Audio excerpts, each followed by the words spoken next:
Hey, football fans, it is Sunday, and you know what that means. It's 9 o'clock on the West Coast, 10 o'clock here in Phoenix, and it's beer and football and beer. That's why we're here. I even have the name at the top, and I mess it up from time to time.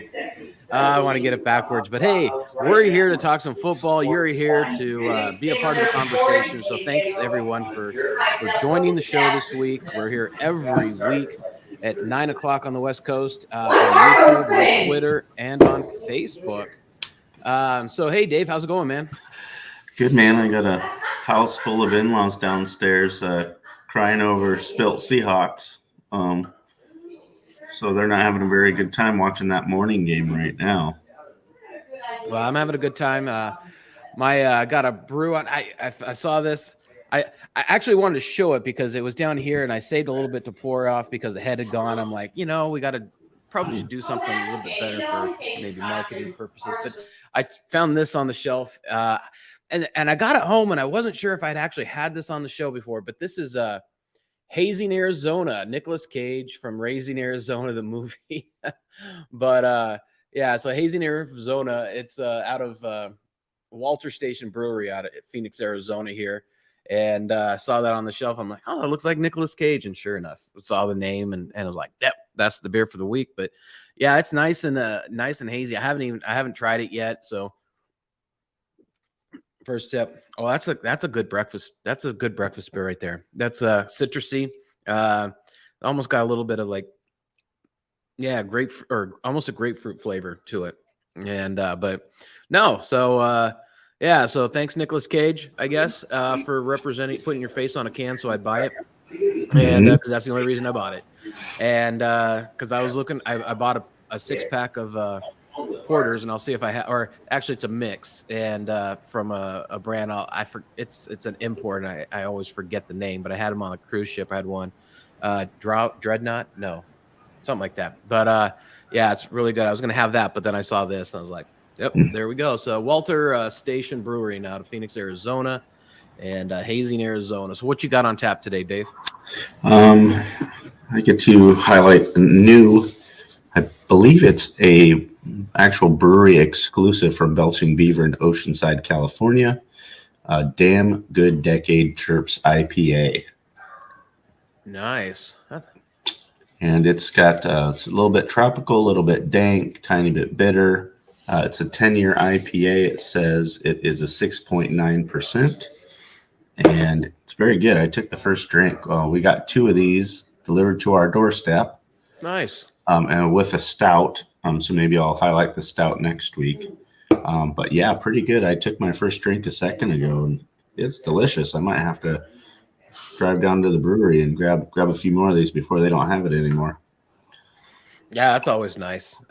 Nobody's delivered any beer to my doorstep yet, so. Oh man, gotta change that. We gotta work on that. So anyway, so we got some picks to go. We've had a game on Thursday, and we both picked the Falcons. Unfortunately, I guess we get to where we stand. Coming into this week, you picked up another game on me this week. I'm just in shambles, falling apart. I'm still holding a 1-game season lead on you, but it's just not looking good. You and I were kind of chatting back and forth that it just seems like the NFL is just picking players, yeah, or picking teams to win. It's just like, teams that are supposed to win aren't, and it's just been such a horrible year for picks, at least for me. And I don't remember a year this bad. We've always been at or above 500, and to be so far underwater, still 12 games underwater for me, and 13 for you, 14 for you. Yeah. Math doesn't add up. But so anyway, it's a new week, and that means, new bad picks. So no, I'm kidding. Yeah. I'll tell you what though. I was looking at the schedule this week, and there's some tough games in here. I mean, there are some super tough games in here. I did a bunch of research this morning to try and figure this shit out. But I actually had to do some work to try to get my picks in. Good morning, Nathan. Thanks for joining the show. Go Bucks. Oh, and we did have our picks in for the Bucks game. Also, I did take the Bucks and in this game, and Dave took the Seahawks. And probably because all of his family's in town, he was feeling the love, or just feeling the fact that the Seahawks have been doing really well. That was more it. Yeah, and I'll be honest, the one reason, because I first had the Seahawks in my head. Oh yeah, Seahawks are on a roll. Bucks, you never know. But then this jumped in my head. They're playing in Munich, Germany for the first time in history. The NFL is, and Tom Brady is not going to lose on a worldwide stage. It's just not. I just don't see it. So for me, that was the only reason I picked the Bucks, is because they're in Germany. Tom Brady's in Germany. He's the GOAT. He's got to have a win in every country he plays in. So, probably not going to be able to get back and have that again. So I took the Bucks. So it looks like that's should hold out. And good morning, Kim. Thanks for joining. She had the Seahawks as well, and another record for Brady. But yeah, so we both lost the Thursday night game though. We took the Falcons 2.5 points with the Falcons, and the Panthers ended up winning the game outright. I just didn't see that coming. You know what else I didn't see? Because the week before, what was it, midway through the third quarter, they ended up putting Baker Mayfield back in and the game, and scored him 21 points. Yeah, he lit it up. And they didn't have any points up to that point. And he comes in, takes offense down, scores 21 points. I turned the game on Thursday night, and they've got that other kid back in. And it's like, they of course they ended up winning the game, so can't really say that much. But I was surprised to not see to see Baker Mayfield relegated to a bench role now. Any thoughts on the game Thursday? It was just kind of a boring game, and I expected a lot more from the Falcons. I mean, to lose by 10, didn't see that coming. I mean, you got P.J. Walker, who I think was in the XFL at one point or something. I mean, he was kind of a journeyman quarterback. Wasn't, didn't even know if he was going to be in the league a few years ago, and now he's beating a team that was atop their division, albeit, a 500 record or whatever. But, with this win now with Tampa Bay, I think the Falcons really dropped a ball, because that was kind of a win they should have had. And now Tampa Bay's leading the division, with the win today. So the Falcons, if they really want to stay in this playoff hunt, because I don't believe anyone from their division is going to get a wild card spot, you're going to have to win the division. Yeah. That was really, I think, a big loss for them. So it was just disappointing. It's disappointing seeing the Falcons offense sometimes. Cordell Patterson came back from injury last week, and he had 2 touchdowns. And so, you thought, oh, okay, he's back, big playmaker, all pumped up, last week, and came in this week. I think he had 18 yards rushing. I mean, I don't know what happened. He didn't touch the ball very much. And it's just like, okay, that worked for you last week. Why didn't you give the ball to the guy this week? He's your best player, and he's back. They don't make Marcus throw very much, so they're going to run the ball. So why didn't you run the ball again? That seemed to be working for you. So it's just really confusing with some of these coaches, week to week. And, they're looking at film and matchups or whatever. But, I mean, don't you kind of stick with what's been working? Isn't that, it's a pretty good plan, I think, to stick with what's been working until it doesn't. Yeah. Hey, just a quick update. Seattle did just score a touchdown and kick the field goal, so they're now down 5. It's 21-16 with just under 4 minutes left in the fourth quarter. That was a good throw and catch, tough catch, and so they got 4 minutes to stop Brady and get the ball back and get a touchdown. I certainly hope they don't do that, and I certainly hope there's not a scenario where they kick a field goal because that'll ruin my my spread. They can't kick it. They can't kick a field goal. No. They'll have to go for the touchdown. So, but still, 4 minutes, a lot of time. and we'll see what happens. But Nathan mentioned about White taking over the number 1 spot for the Bucks on the running back. Watching this kid, I gotta be honest, I only watched the second half today, but watching this kid run is he's a tough, hard runner, and not a guy who likes to run out of bounds, and he'll square you up and run you over. So Skim says it's funny you both picked the Panthers last week and I didn't. No, last week, and then I picked the Panthers and you both didn't. So just, you know what, Kim, just pick the opposite of what we do, and you'd probably be fine this year, because it's not a good year for us. All right, so we've got a couple of games out of the way, but there's still some more NFL action today, tonight, and tomorrow. Jaguars and the Chiefs. So the Jaguars are going on the road. The Chiefs are favored 9.5 at home, and I'll kick it off. I put my little initial next to the Chiefs here. Yeah, I'll take the Chiefs. I don't think the Jaguars can score with them. And Chiefs are at home. Chiefs are good at home. The Chiefs like to blow teams out at home. I'll take Chiefs. I think once the Chiefs get a lead, then it's going to be tough for the Jags to try to play keep up or catch up. So, back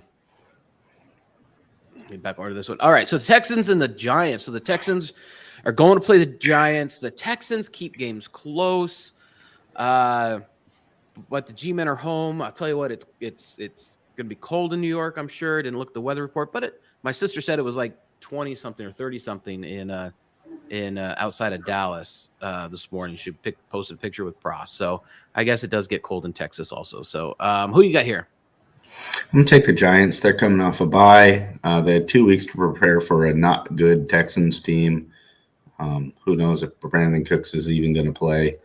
They don't have any other offense besides that rookie Pierce. So if you load the box and you make Davis Mills beat you, and Giants are playing well this year, so I'm going to take Giants.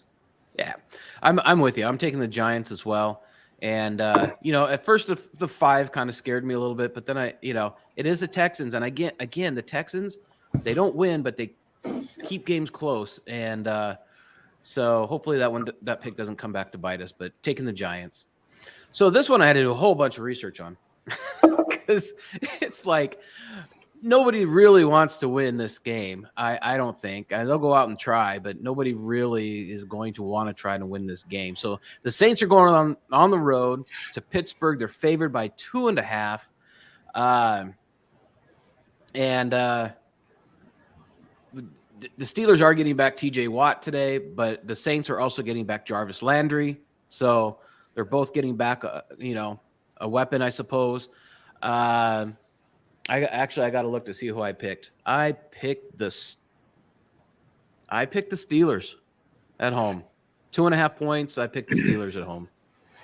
Yeah, I'm going to pick the Steelers too. I think J.J. Watt coming back, and it's his, he's going to pump up the whole team. He's the best player on that team coming back. They're at home. They're playing against a really struggling Saints team.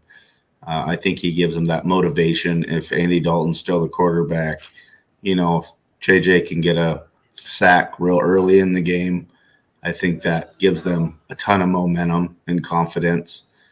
And so, yeah, I'm going to take the Steelers too. Cool. This was another one that I had to really kind of look into, because I know who should win this game. Without a doubt, I know who should win this game, but the Lions have been playing well. Who you got here? I'm going to take the Bears. Got to take my Bears. Fields is playing a lot better lately. The Bears have been playing a lot better lately. They didn't win last week, but they scored a ton of points. They're right there with a good Miami team. They won the week before. They're at home. They're definitely playing better. And the Lions are just still the Lions. I just can't pick the Lions because they're not consistent. They haven't won hardly any games. I'll take the Bears. Yeah, I'm with the Bears as well, and to win this game and cover the 3, obviously. But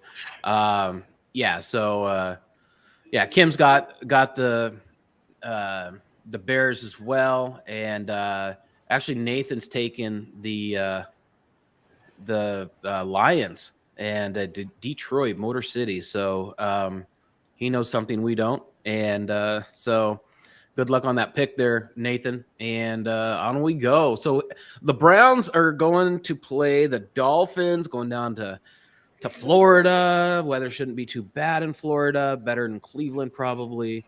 Dolphins are favored by 3.5. And I'm taking the Dolphins. They've just, Tua's back. They've just been doing what they need to do. They had to hang on against the Bears last week. I think it was 35-32. So I'm taking the Dolphins at home 3.5. Yeah, I'm taking Dolphins at home too, and I think if anyone is up for the MVP that's not a quarterback, it could be Tyreek Hill. You can't cover the guy. He makes huge plays for his team almost every week. He's catching 10 passes a week for over 100 yards. He's too dynamic. I don't see the Browns having anyone. Amari Cooper's all right if he's back healthy and stuff, but the Dolphins are just putting up too many points every week, and they're at home. I'll take the Dolphins too. Yeah. So the Vikings and the Bills are playing today. This should actually be a pretty good game. The Bills are at home, favored by 3.5. And who you got here? Do we have a Josh Allen? Is he playing update? Oh, I don't even know if he's playing. I haven't seen the injury report yet. Let's see if he's active. Let's look. Trying to look. Pause, please. It says he's active versus the Vikings despite injury. Yes. Yeah. So it looks like he's going to go. And with that knowledge, looks like he's going to go. Who you got? Kim's got. I'll tell you, if it makes any difference on your pick, Kim's got the Vikings and Nathan's got Buffalo. If he's playing, he's got to be all right. It is 3.5. I hate that half. I think last week we missed 2 by a half. Those half got us twice, I think, last week. And man, Vikings are a good team, but in Buffalo, I think I'll take the Bills at home. They're kind of like the closest thing to Green Bay, that small market. The whole city rallies. This is a great season for them. And if they're saying he's healthy enough to go, he must be healthy enough to go, because they're not going to put you in if you can't make those throws on Thursday. If you can't throw it, 30 yards, 50 yards, they're not going to play you. So He must have shown that his arm is good enough to throw. So I'm going to take the Bills, even though I think the Vikings could easily cover this, potentially even win. They're a very good team. But I'm on a Bills bandwagon this year all the way to the Super Bowl. So I'm going to pick the Bills. Yeah, I got the Bills as well. I just think they're all around a better team. Vikings are winning games, but they're really struggling. And just again, I'm with you. Riding the Bills deep into the playoffs because I forgot who I picked to win. I'm taking the Bills here. And so just a real quick update before we get to the next minute 45 left in the game. And Tampa Bay's up 21-16. Looks like Tom Brady just threw a first down pass. Seattle has 1 timeout. Don't know if they'll be able to pull it all down and be able to stop him and get the ball back. So, so it looks like it's going to be a win for and it was that white guy again. Oh, nice strong run. Actually, it wasn't a pass; it was a run, and he just slid down to stay in bounds, keep the clock running. Smart guy. And anyway, yeah, the points on that one are tough, Nathan, and that's anytime you get into that half, especially like Dave said, the half point, and it is a beast. So yeah, and smart because he sat down. He could have got probably another 5 yards easy near the goal line, and they're down to 20 yards. So they're in victory formation, kneeling the ball. So Buccaneers are going to win this game 21-16 over the Seattle Seahawks. And we'll probably hear a lot of crying at Dave's house in about 1 minute and 25 seconds. Because everyone in that household is a Seahawks fan, other than Dave. They're on the other side of the NFC West. All right, so Broncos and Titans. Broncos are actually going into Tennessee. Tennessee is favored at home. Read Tannehill is he was practicing doing so he's expected to play. I actually went back, did a lot of research on this one, and I'm going to go against the grain. I'm going to take the Broncos. The Broncos. I was also going to take the Broncos. They're coming off of a bye.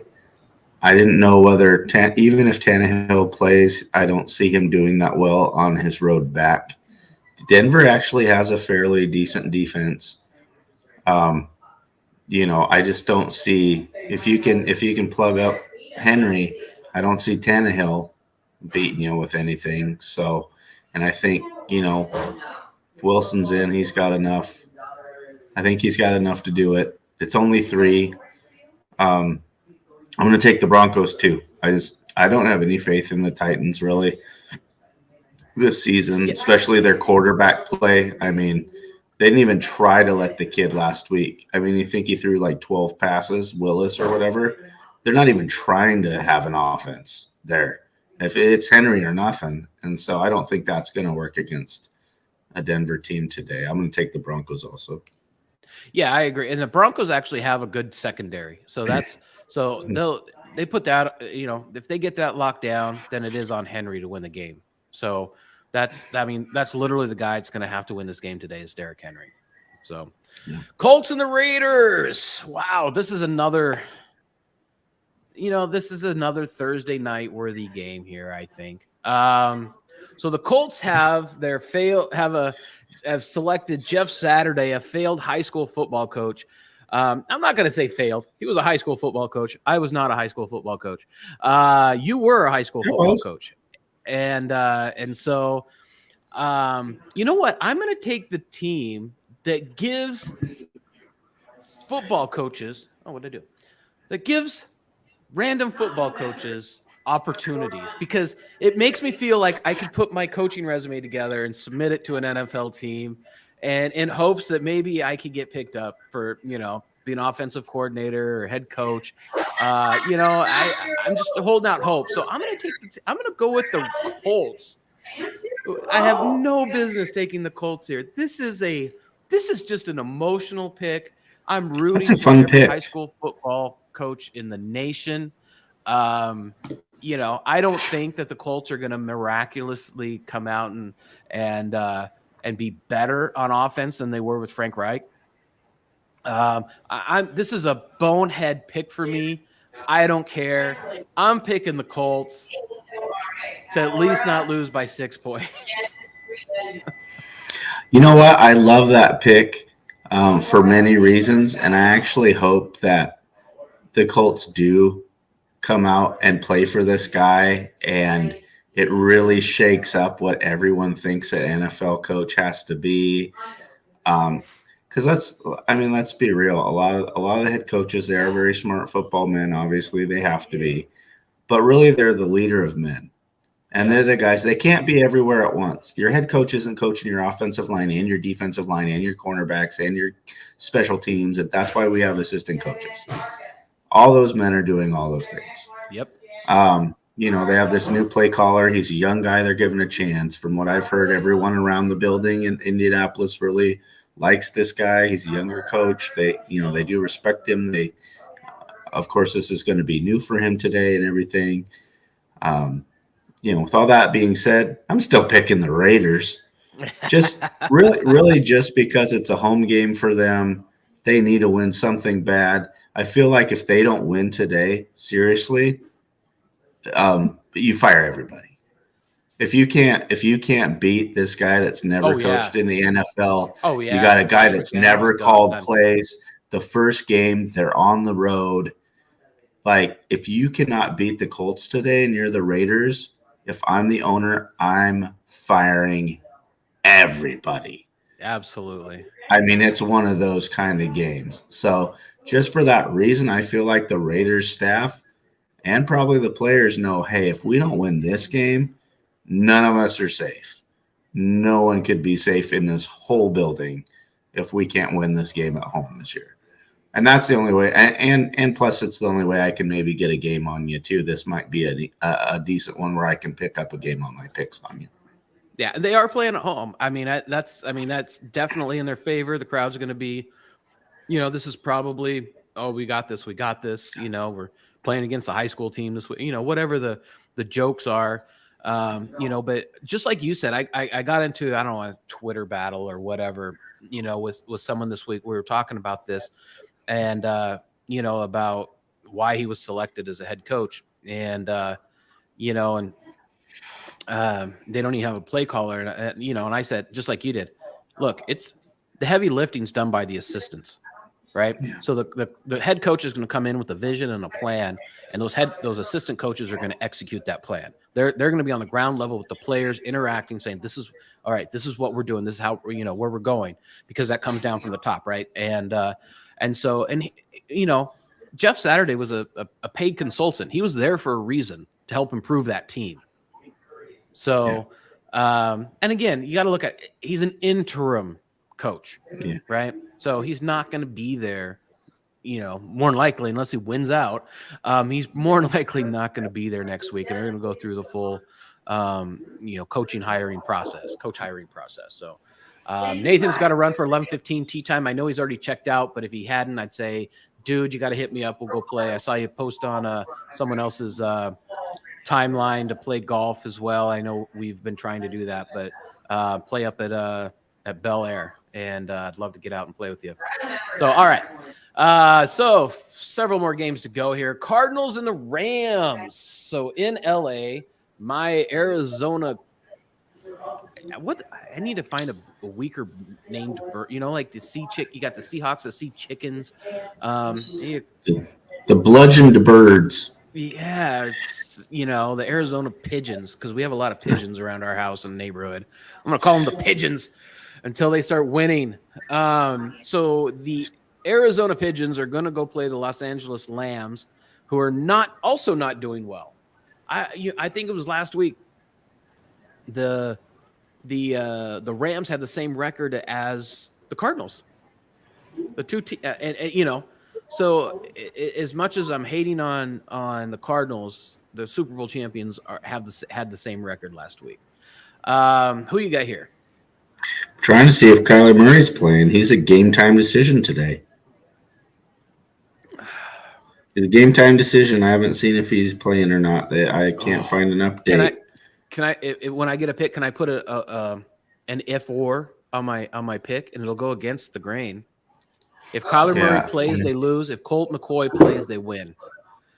Can I do that? Can I do that? Sure. I'll allow that. I'm going to take, just because I don't know, and it's been a struggle for both of these teams, I'm just going to take the home team and the three at home, just because it's the home team.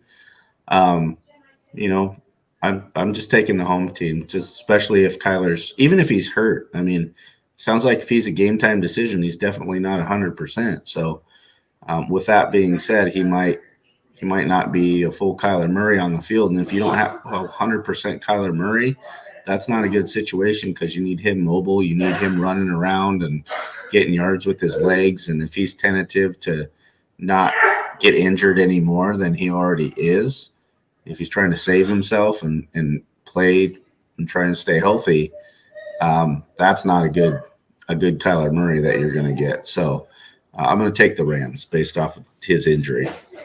It's interesting, and I'm kicking myself because it was Monday or Tuesday. I did a full in-depth analysis of the Cardinals play calling. I downloaded the play chart, the passing play charts, which shows all the completions and from Next Gen Stats. They did not attempt to pass over 22 yards, and that's a weekly thing. And I could go week by week, and to see that they don't have completions over 23 yards. And I actually did a whole breakdown. They had 8 completions behind the line of scrimmage, 10 between 1 and 5 yards, 3 up to 10, 4 completions up to 20, 0 after 20. And this is the problem with the Arizona Cardinals, is they're not stretching the field. They're not giving their running backs the opportunity to have good games, because everybody can just play down short. They're going to play within, your linebackers, and everybody's going to be playing 8 to 10 yards. I mean, you're all going to be up close there in the box. There are 0 running lanes for Connor or Benjamin. You have to start stretching the field. And one of the things, and I put in, and I actually said, this was my week 10 defensive scouting for the Los Angeles Rams. Stack the box, stop the run. Cardinals are not going to challenge any team deep, so your safeties have less field to cover and more bodies to fill the running lanes and tackle. Number 2, blitz corners and safeties, because the Cardinals are not going to challenge any team deep, so you can afford to blitz from the secondary. Number 3, overload the line and get sacks. Cardinals are not going to challenge any team deep, so you can afford to be aggressive at the line. Number 4, last one, sit linebackers 5-7 yards off the line and wait. Cardinals are not going to challenge anyone deep. That's my theme, so you can afford to be aggressive at the line with the majority of pass completions between 1 and 5 yards. It is easy to disrupt the passing lane and force completions with the low yards after catch. So my week 10, I got 5 weeks. I'll make them quick. Because I didn't get to post this, and I meant to, and I forgot. So my week 10 Cliff notes for Cliff Kingsbury: move the pocket more frequently. Kyler moves. Kyler Murray continues to see his passes batted down and pressure from a poor offensive line. This does not mean Kyler needs to run, but to reduce the pressure up the middle, reduce sacks, and keep linemen fresher later in the game. Number 2, stretch the fucking field. Kyler has a strong, accurate arm, completions over 20-plus yards, pulls the defense away from the line of scrimmage, reducing sacks and batted balls, higher trajectory. Number 3, number 1 and 2, they lead to open running lanes for Connor and your future star Benjamin. Number 4, simply be more creative in play calling. It's easy to scout the Cardinals. Do better at doing the unexpected. And last, you have 3 great receivers. Effing make them run and throw the ball. Let them make plays for you. Let them run down the field. They get paid to run down the field and catch a football. Make them run down the freaking foot. You have fresh receivers on the sideline. Run them down the field, stretch them, take those corners, take the safeties, make them honest, and throw the ball, and start opening these lanes up and this offense up. That to me, and I've been all over the Twitterverse, that is the single. Every non-coach, youth coach, high school coach, college coach in the world can see that throwing the ball under 20 yards every time is not going to win a football game. You are not going to march down the field like that. That is not the identity of this team. And if you want it to be the identity of this team, you're going to be sitting with a lot of losing seasons. So anyway, off my soapbox. That was my analysis. I actually did some work this week because I was frustrated because Cliff didn't get fired. It'll be a great matchup too, watching Hopkins go against Ramsey. And Ramsey showed definitely in the past that he's a physical back. He can come up corner and, make tackles and things like that. But he's also showed that he gets burnt deep. I mean, we've seen him get burnt deep quite a few times this year and the end of last year. And I mean, if I need to throw a 50-50 ball deep, I put my money almost every time on Hopkins. Yes. I mean, if I have to have a guy just go up and get one, he's one of the best maybe to ever do that, to just go up and get it. And his catch radius is huge. And I mean, I think you just have to use that. You have to give him a chance to win a 50-50 ball down the field to help you out. So that'll be a fun matchup to watch. Hopkins, Ramsey. It definitely will be. And I think the only thing that really hit me this week was a coaching interview on Monday or Tuesday or whatever. They were interviewing Cliff Kingsbury, and a reporter asked him, are you considering changing play callers? And he said, no, not at this time. And to me, it's just like, okay, so we're going to see the same thing in Los Angeles. Unless any pressure has been put on him. Hey, all right, I said I'm going to stick with you all season, but you lose this week to a team that's not much better than us. You got to show our fans. I mean, people around here are wanting to get rid of their season tickets. They just think the owner, just doesn't care. He's selling his house here in Arizona and moving.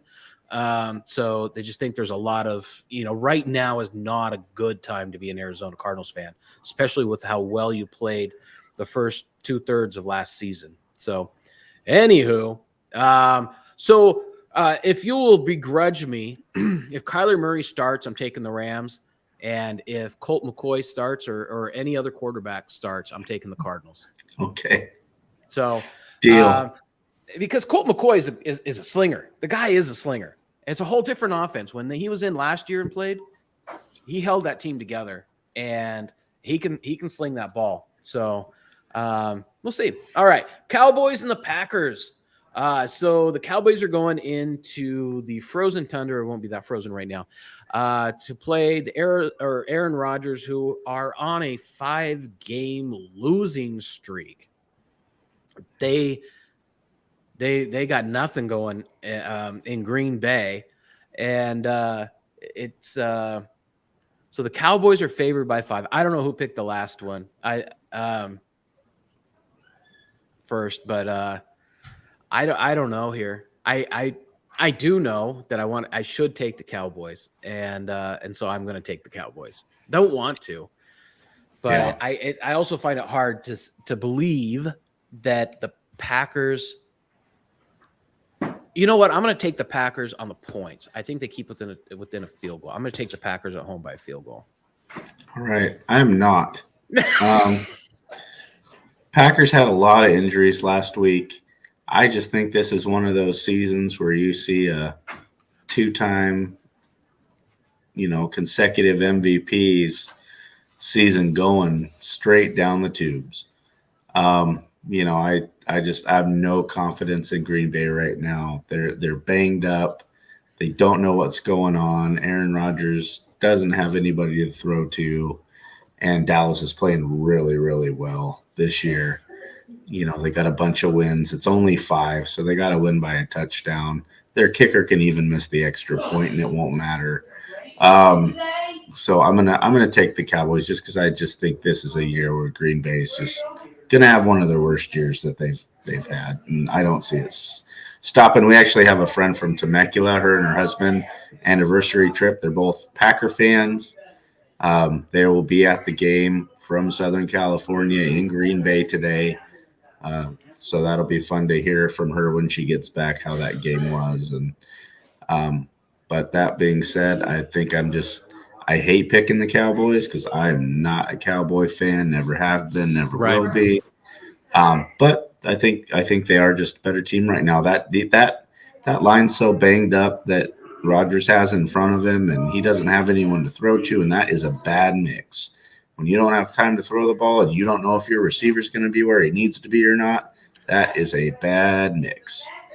Okay, Dave, I get it. I'm going to lose on this pick, man. You don't have to pile it on. You know what, though? It's just the way the NFL has been selecting games.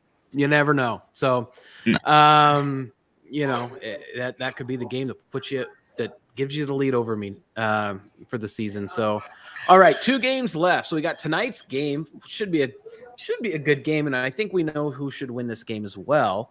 I'm going to let you. I mean, obviously, I know who you're going to pick, but Chargers are going to play the 49ers. The 49ers are favored by 7. The Chargers got still a lot of receivers banged up, a lot of people banged up, but they still do have Eckler. So who you got here? Taking the Niners. Shocking. Well, we're how banged up the Chargers are. That's kind of how my team was, but we're bringing 8 guys that were injured back this week. We had a bye week, so they had 2 weeks basically to get healthy again. Debo's going to be back. Our starting running back, Elijah Mitchell's going to be back. We have, I believe, 8 players back off of injury for this game at home against a little bit of an injured Chargers team. I don't know who the Chargers are going to throw to. They're still banged up at receiver. So, I got to take my Niners at home by 7. You've had 2 weeks to prepare for kind of a beat-up Charger team who hasn't been playing so well lately. I'm going to take my Niners. Yeah, I'm with you. I want the Chargers to win this game. Don't get me wrong. I want the Chargers to win this game. And more than anything, I want the Chargers to win this game. And but Justin's got no one to throw to. And so that's just going to be too difficult. So, I'm taking the 49ers at home by 7. That's kind of a pretty good spread. And when the 49ers weren't getting any love earlier this season, that's a pretty good spread against still a top tier, record-setting. The quarterback for the Chargers has set more records than Garoppolo. So, but hasn't gone as far as Garoppolo and in the playoffs. So, anyway, all right. So that's tonight. So last game tomorrow night, we are going to be having guests here Nice. from Oregon, and joining us, two couples that will be joining us for Monday Night Football tomorrow. They came down from Oregon to the Elton John concert. They went last night. Leila and I went the night before. So, and did you have more fun than you thought you were going to have? Oh, I totally, we got outside and I'm like, hey, that was a lot more fun than I thought it was going to be. I knew it would. Dude he's 75 years old and that dude can still sing. Impressive. And, I mean, he crushed it. And I didn't realize until, we were sitting down, I was looking at, cause it's this farewell Yellow Brick Road tour. And I was looking, I was like, how many, shows he got left? And, after our show, only 3. Not many. Yeah. Last night.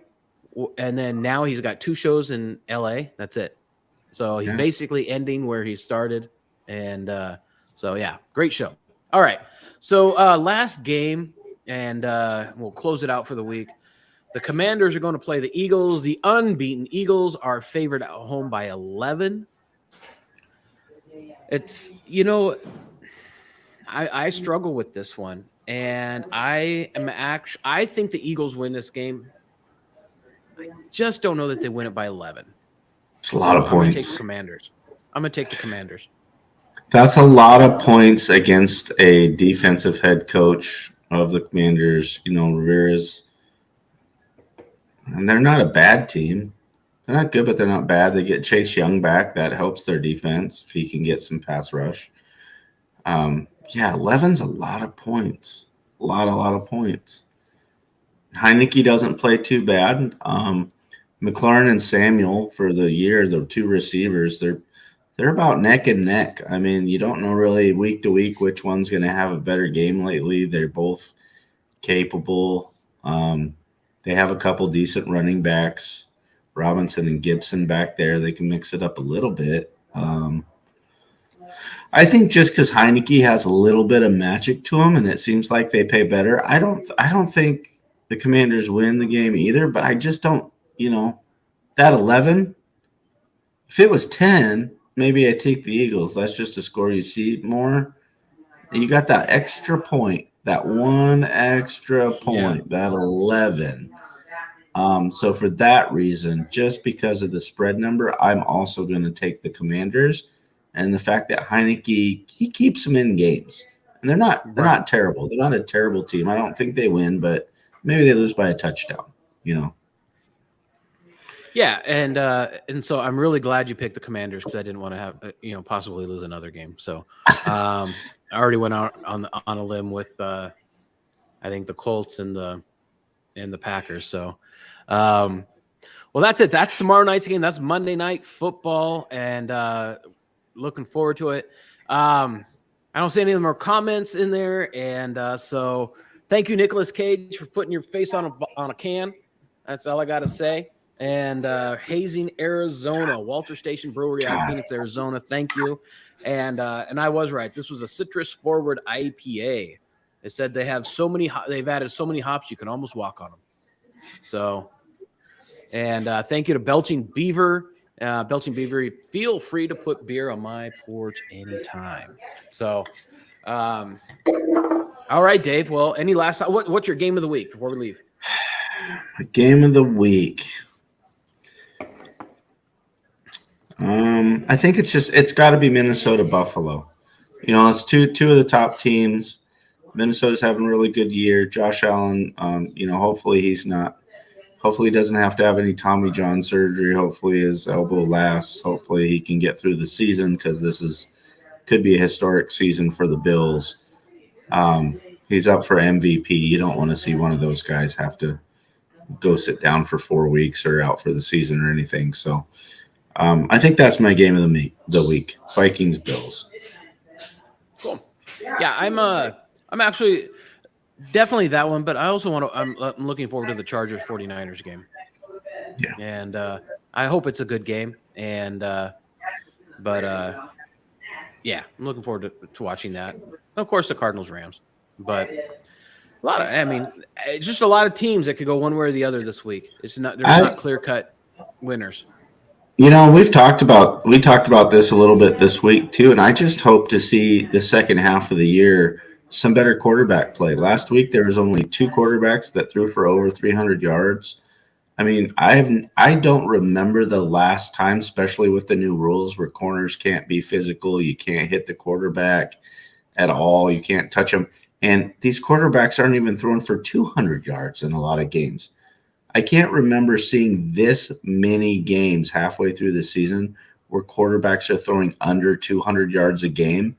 And it's not just like a few of them, it's half the league, if not more, aren't throwing for any yards. It's the same guys every week. Allen, Mahomes, Brady.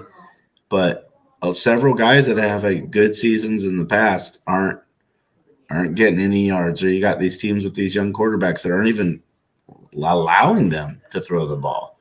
They're throwing it 15 to 20 times a game. I mean, and there's a lot of teams like that. Chicago, Atlanta, Tennessee. I mean, they're not even attempting to throw the ball. So It's just, I mean, I really hope we see some better quarterback play at the end of the year, because it's really kind of hurting, I think, the NFL right now, that this quarterback play is just so lousy right now. Yeah, it slows the game down a little bit. I mean, it's a different, I don't know if coaches are, we used to be the NFL used to be all about running backs, and then all of a sudden they shifted to all receivers, and why even have running backs? You need to have receiving running backs, and now it's almost like we're trying to reestablish the run game in the NFL, and so many screen passes too. And it could be, if I swear to God, if I see another bubble screen in the NFL, I yell every time Dylan's down the stairs. I'm like, oh fuck, this is gonna be a bubble screen. Watch this. Sure. Oh, hey, he got 1-2 yards. That's yay. Keep it in college football. And but yeah, so anyway, all right, man. Well, folks, have a fantastic Sunday football, and we will all see you back here on Facebook, Twitter, and YouTube next Sunday, 9 a.m. on the West Coast.